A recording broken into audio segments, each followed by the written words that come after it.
अपने मौलिक अधिकारों के लिए तभी लड़ेंगे जब भगत सिंह को पढ़ेंगे, सुभाष चंद्र बोस को पढ़ेंगे, वीर अब्दुल हमीद को पढ़ेंगे, तो आपको समझ में आएगा। 23 साल का नौजवान,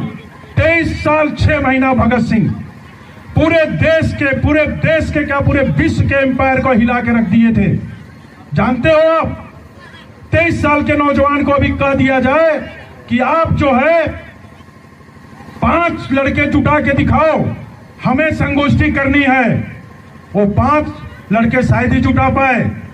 जहां भी पढ़ाई लिखाई हो रही हो, यदि पाठ्यक्रम में भी ये बदल गया हो, तो भी मैं चाहूंगा कॉलेज के प्रबंधक महोदय से कि शहीदों पे आप अपने स्तर से भी बताइए, क्योंकि आप एक